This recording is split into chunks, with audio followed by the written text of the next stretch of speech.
Hi guys, so this video is going to be a combination of a few things, kind of like a sketchbook tour, a discussion of like developing style, and just a general look at how I got to where I am, my art journey, I guess, um, because I feel like the question like how do you develop your style isn't really an answer most people know how to give. It's better just to show you over time how things developed. So let's do that. I was in college from 2009 to 2013. I didn't go to an art school. I went to Trinity University, which is a liberal arts university. And despite being an art major, all the art I made during that time was pretty unremarkable. It was a lot of, stuff you do to learn, photorealistic stuff, studies, assignments you technically don't really want to do, and stuff that I would never consider selling or that it was representative of who I am or anything like that. My school didn't offer any kind of digital illustration courses, so pretty much all the art I made for class was traditional, a lot of watercolor, pencil, ink. I did handmade paper as well, which is what these illustrations were painted on. These were my basically my senior project, and it was my Terra Online Guild members and myself. These are portraits of our player characters, and although this might seem more creative, they're really just based on screenshots from the game and photo references of flowers and stuff. So I consider it to be more like an interpreted collage. I don't feel like it's representative of any kind of style that I would have had because I didn't. I had been doing digital art since I was about 13 or 14, and I continued to do that during college in my spare time. And as you can see, it's pretty inconsistent with what I do now. Like on the top two illustrations from 2011, I remember doing those, and I was just trying to find my style, and I was trying to experiment with how I drew characters, and they look nothing like anything I draw now. In 2013, you can see like it starts to transition a little bit closer to what I draw now in terms of how I draw people, at least. But it's still a long way off from what I would consider to be my style now. I graduated school in summer 2013, and after that, I moved back in with my parents, and I stopped doing so much traditional art because I didn't have the room to really spread out and pull out all my paints and get into that. So I took that time to start getting better at doing digital art, and these are just three pieces I made shortly after I graduated, and they were made in Illustrator. The way my process would work digitally is I would actually sketch my illustration on paper, scan it in, and then go over it in Illustrator with a pen tool based on my sketch. I could not sketch digitally, just which I'll get into later. These are just a couple more illustrations I did based on my Terra character. The illustration on the right actually won a contest the game hosted to have your art featured in the game as a loading screen. So it was one of five illustrations that were picked, and it was in the game for a few months. And that was super cool to know that like thousands of people were seeing my art all the time in the game that I loved. But at the same time, I also felt a little aimless because I was just drawing my player character. Who would want to buy that? I didn't see how that could turn into any kind of art career. About a month after I graduated college, I got a job as a product packaging designer at a company that manufactures pots and pans. Super boring job, but my parents had been putting a lot of pressure on me to get what they considered, a real job, aka 9 to 5 office job with health insurance. And as an art major, like I thought, this is as good as it gets. I was getting paid like I think at the highest I got was like $19 an hour. I thought I was doing pretty well, and my parents had always raised me to believe like if you rate a major in art, you are going to be like depending on someone else your entire life because you're not even going to be able to earn enough money to take care of yourself. So I was definitely pleased that I got a job, but I wanted to be an illustrator. I wanted to do more, but I didn't know how that was even possible because it's not like I had a whole portfolio full of super awesome illustrations that were worthy of an illustration career. So at this job, one of the other graphic designers had a side job as a licensed fabric designer. And I thought that was so cool. I didn't even realize that was a thing, and suddenly like it clicked. I was like, hey, I could do this. I have a problem creating finished scenes, but I love creating little doodles. I can just make them repeat, and I can do that. So suddenly I was like, ah, yes, this should be my dream. And I threw myself into it. I started doing Spoonflower. They had weekly contests. I started entering those and trying to pursue getting a licensing deal. I was spending all my free time working on fabric designs, and I even got in trouble once or twice when my boss caught me like sketching during work when I really shouldn't have been. But I was just building up portfolios collections so I could submit them to fabric companies and hopefully get a licensing deal. During pretty much all this time from uh, late 2013, all of 2014, early 2015, I wasn't really drawing anything but these like random little doodles to make fabric designs out of. And I was working towards a goal, but in hindsight, it's like I wasn't really developing as much skill as I thought I was. Not illustrative skill. I was developing a lot of skill in terms of creating repeating patterns and what makes a good fabric collection and stuff like that. But my abilities as an illustrator were not being challenged. And I think that's why I was so focused on that goal because it allowed me to pursue something without feeling inadequate. And in late 2014, right before Christmas, I ended up rage quitting my job because of like a really upsetting incident at work. And it was kind of unexpected, but at the same time, I had been super miserable for a long time. And I went on a few job interviews, but ultimately I like realized that working for someone else just wasn't meant for me, and I needed to figure out how I could be someone who worked for themselves. And since I was living with my parents and I had lots of money saved up, I was like, well, now's the time. If I don't take this opportunity, there's never going to be a better one. So I was submitting my portfolio to different fabric design companies, and in early 2015, I went to this thing called QuiltCon, where there was several fabric design companies were there, and I met with Wyndham, and they looked at my portfolio, and the feedback they gave me was that my portfolio was technically good, and they didn't have any complaints about it. They just felt like it didn't have a unique voice.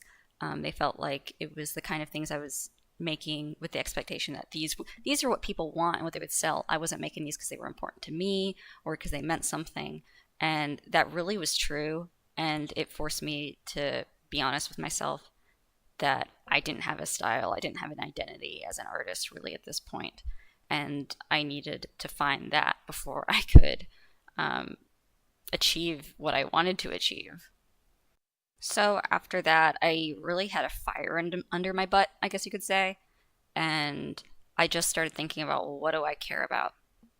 And I had been using the name Luna Soul since Terra Online.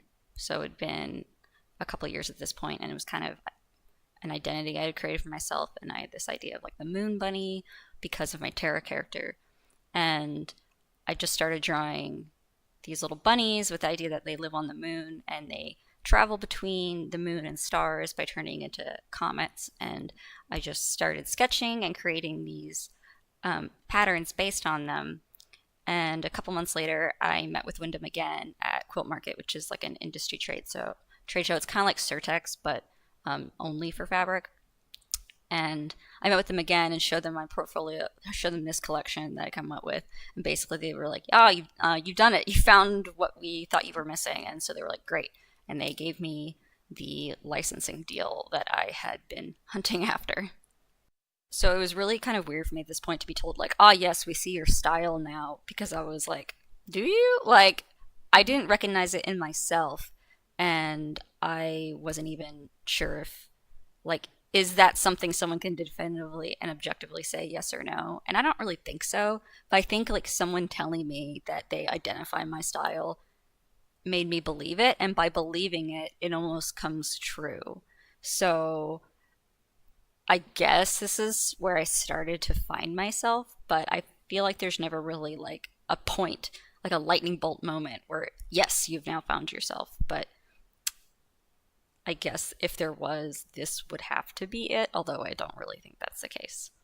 So I was given the yes to having a fabric collection in spring 2015, but a lot of time passes before it actually comes on a market just because of the way the industry works. So I spent the rest of that year doing behind the scenes stuff, like getting it ready with them, and to be honest, kind of fucking off time wise.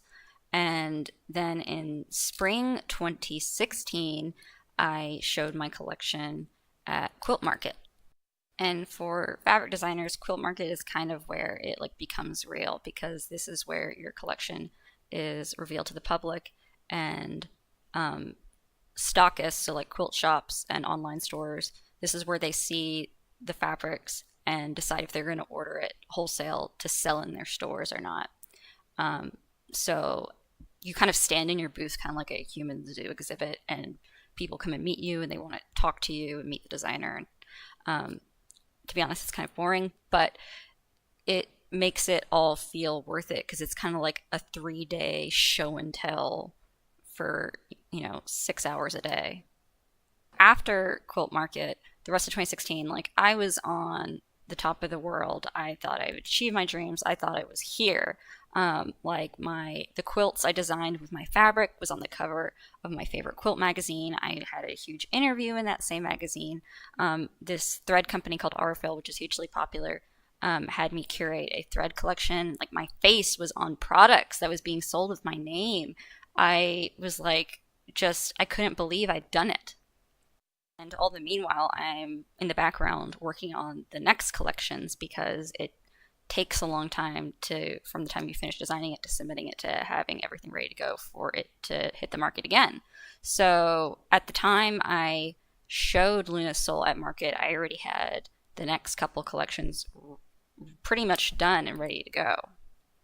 Because of the way the industry works, fabric design is you make your money from a royalty, and you don't know how much money you're going to make until all those companies that have bought your fabric, the fabric has to be printed, and then when it ships, that's when they are invoiced, and that's when they start to calculate how much money you're going to be making, and then they send you a check. So I've done all this work at this point, and I have not gotten any money for it. There's no advance for it. Like, it's just you're hoping. I had talked to other designers, and I had an idea of the ballpark range of what a first collection royalty check would look like. I had heard numbers that were low, like $2,000, and I had heard great numbers that were like $10,000. But I was feeling pretty confident in myself that my collection was good and that it would sell well. Got my first royalty check.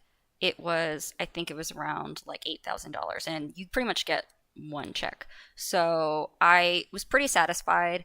And from what I heard from other designers is your first collection is usually, the lowest selling, and the more collections you put out, the more people recognize your name and the better they sell, and it can build up to pretty lucrative collections. But it's very rare for fabric designers to make their money from only fabric design. It's usually a bunch of different revenue streams from all different sources. Like maybe they have their own store, maybe they have other licensing deals with things other than fabric, but it's not something that's going to be your full-time income, is something they were always telling me. So I had been preparing for that by, I was designing and selling sewing patterns online through Craftsy, which is now called Blueprint. And I was focusing on improving my art so I could open a store and sell artwork in other forms. At the end of 2016, I did my first Kickstarter for my first two enamel pins, which are the Nothing Phases Me and the Comet Bunny from Luna Soul. This is also when I decided to open my store on Etsy, and it was just with those two pins. In the following couple of months, I started adding stickers and art prints as well. And in January 2017, I did another Kickstarter for the Hexy Lady pin, and I pretty much got hooked on making enamel pins at that point. So that time I said I was fucking off in 2016. I was like experimenting and trying to improve my skills. So like here are two illustrations I did that year. Further trying to like figure out what's my style, especially when it comes to drawing people. I was sketching on paper, scanning it and doing the line art in Illustrator, and then coloring in Photoshop, and it was all very disjointed feeling. I had the same Wacom pad since I was 10 years old, and it's not like a Cintiq or anything like that. Those didn't even exist. But I'd never been able to just start sketching on the Wacom pad and create something completely digital, the disconnect between drawing on the tablet and then looking at the screen, I couldn't get past it. And so I felt like I was always hitting a ceiling on what I could do. I felt like there was clear limitation, and I never felt like the medium, be it like traditional materials or digital, I never felt like I was really good at either. I felt like I could make do with a combination, but it just really felt stifling, and I felt like I wasn't in a naturally creative environment. Here's just an example of like the sketch that I would draw on paper. I would scan it in, and then there's the finished illustration that I created digitally. So now it's 2017, and I feel like 2017 is like the year things start to change and start to happen. And I start making this transition in my life from focusing on fabric to focusing on just art. At this point, my Instagram was mostly just taken up with sewing projects I was working on, things related to my fabric. It was very rare that I posted like artwork other than fabric because I wasn't doing too much of it. And I started following more artists and less fabric related content. And I was getting really inspired, and I was simultaneously feeling like my skills just weren't measuring up. And I decided that that year I was going to work on improving all of that for real. And I approached it realistically, and I said, the only way I'm going to get better is if I really commit to this. And I came up with the idea of doing a visual journal. So every day I was going to draw what I did that day instead of like writing in a journal. And it was going to force me to draw things I didn't want to draw. It was going to force me to draw things I didn't know how to draw. But more importantly, it was going to make sure I was constantly developing my skills. And because I was drawing myself every day, it pretty quickly I found the way that I was most comfortable drawing people. And that's pretty much how my style of drawing people was solidified, is just doing it constantly all the time and finding out how I liked to approach it and what worked for me and what I felt was expressive and what I felt was cute. Towards the fall, I started becoming a little less consistent with my journaling because we moved in September, and that threw a wrench in things. I didn't have time.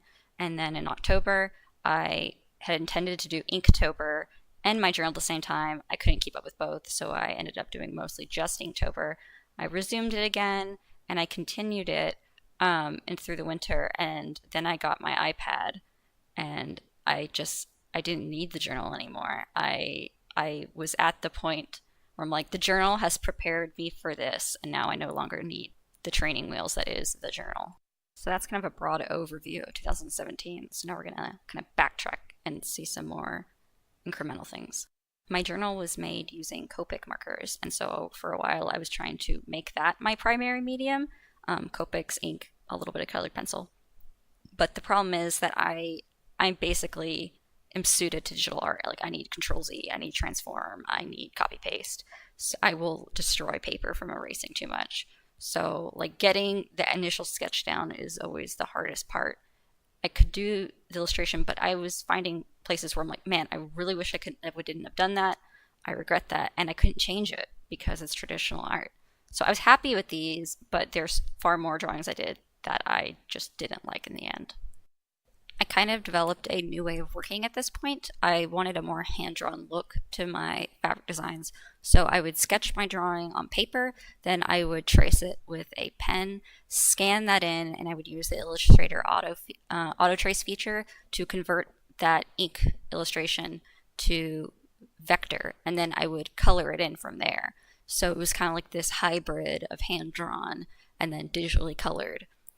So that's how I created my second fabric collection, Catterday, and it showed in 2017. And I was expecting it to perform better than Lunasol because I had established a name with the first collection. I was expecting this to be more popular since it's cats and everyone loves cats. And it actually ended up selling a little bit lower than Lunasol, and I was really disappointed.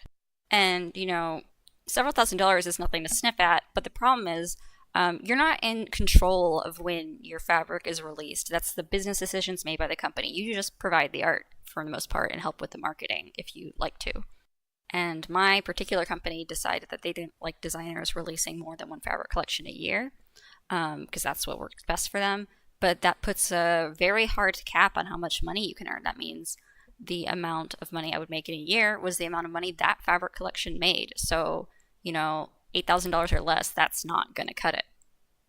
And the time when it came for me to present my third collection to the company for review was like the same time we just moved, and it was also the same time that my store was getting to the point where the income was like, dang, if this keeps up, my annual revenue from my store is going to outpace my revenue from fabric design. And if I focus more on this, I think this is going to be more sustainable and lucrative in the long run. So I decided to kind of take the energy I was putting into fabric and shift that to focusing on creating artwork that I could sell in my store. So the consequence of that is that I submitted a very tiny collection to them for my third collection called Night Song. It was only 5 prints, and that freed up a lot of time that I didn't have to spend sewing and marketing and doing a lot of other stuff when I could focus it on my store instead. These were photos I took from my store around the middle of 2017. All the artwork for stickers and prints was created using that method of scanning in the inked traditional art and then coloring it digitally. And that's how I made my stickers. That's how I made my prints.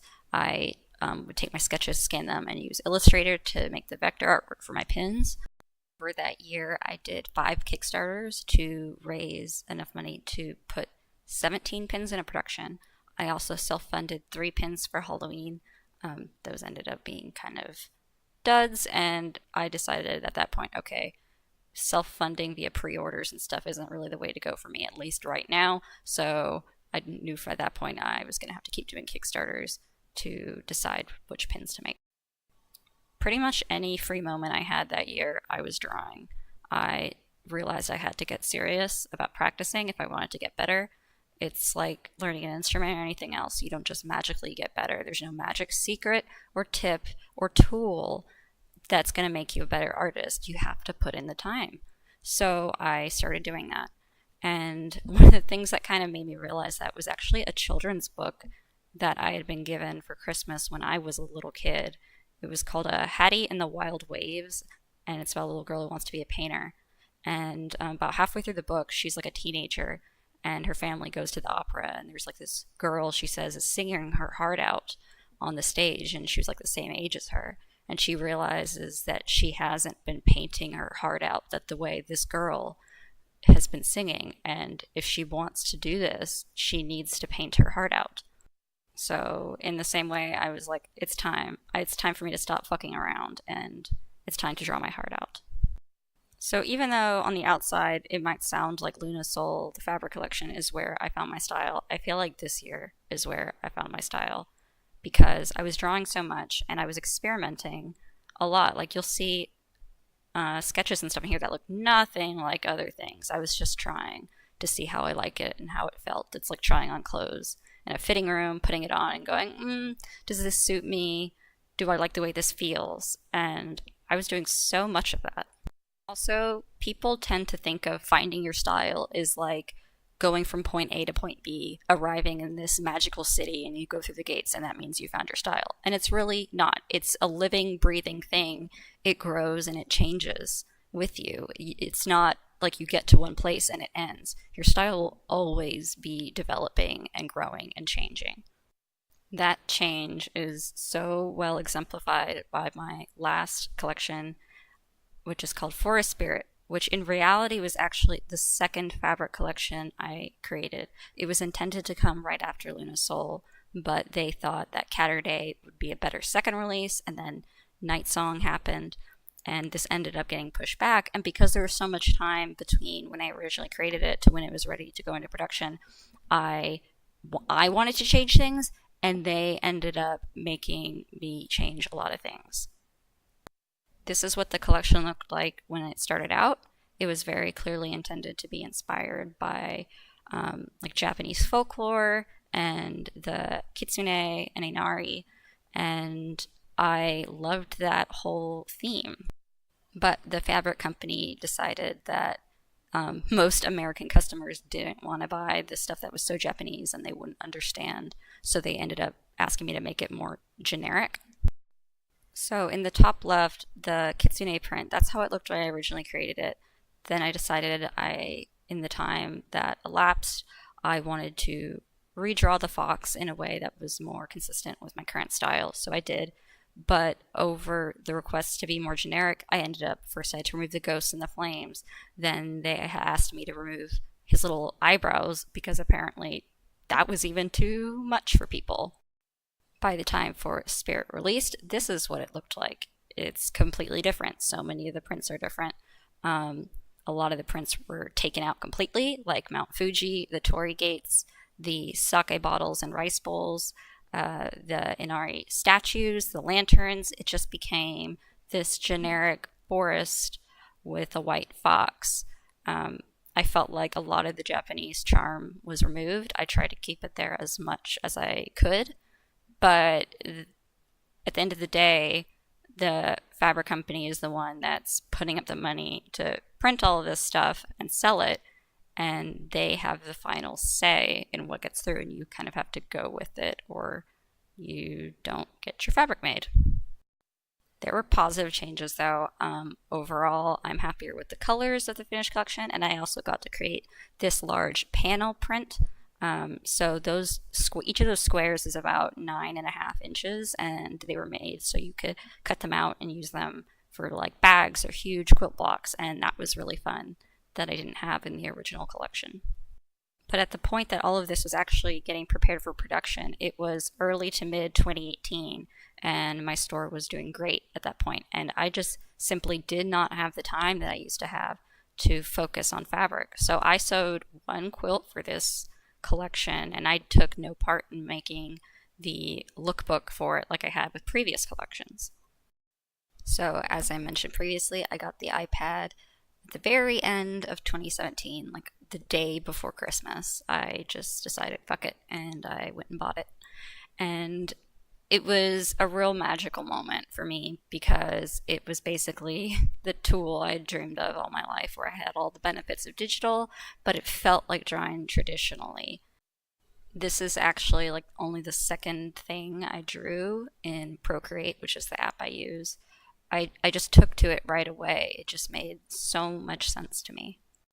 For the first time, drawing like whole scenes didn't seem like an impossible task. I was able to just like lose myself in the creative process because I wasn't in this disjointed situation where I had to sketch on paper, stop, scan, import, and do all this and that, switch between programs. I could just start to finish in one place and create an illustration I was in love with.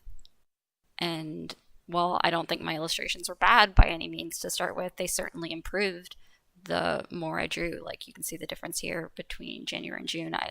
Over time, I figured out what brushes I like to use. I experimented all the time, and I was able to arrive at a place where I feel like now I have a very concrete idea of how I like to work, and my style is constantly changing, but I feel like it is matured at this point. And getting that iPad gave me the confidence to try some things I've been wanting to try for a long time. I started applying to do artist alleys, which I had seen other people do on Instagram, and they seemed so cool. I applied. I did my first one that June at A-Kon in Fort Worth. I did really well at A-Kon. I did well at the other 3 conventions I did that year. And you can see my A-Kon display on the left, and on the right is my most recent display, which was at AggieCon this past March 2019. Obviously, I've got 10 more pins. I now have a ton of keychains. I scaled back the range of prints I offer because prints tend to sell a lot less than the physical goods. So if the photo on the right is considered where I am now in my career as an artist, obviously it was a long and winding road to get there. And sometimes it's easy to think like, oh, I should have just skipped this whole portion of my life and gone straight to this, but it's really the journey. You don't know what works for you and what doesn't work for you until you experience it. And My life experience has taken me to where I am now, so I don't think I can truly say I regret anything, because if it was different, I might not be in the same place. And I feel like all of this kind of helps explain why the question of how did you develop your style, like why I can't answer that. It's like, do you have 45 minutes, or however long this video is, to hear about my life, at least the past several years of it? And I don't know if there's a point throughout this where you can say, oh, yes, this is where her current style started, where it was born. If you can, please tell me. I have no idea where that is. If you enjoyed this video, please let me know. It took a disgustingly long time to make. I really underestimated the intensity of making videos. So if you liked it, leave a comment. It would really make it feel very worthwhile to me. So thank you for watching and slogging through my life story for the past several years. Thanks. Bye.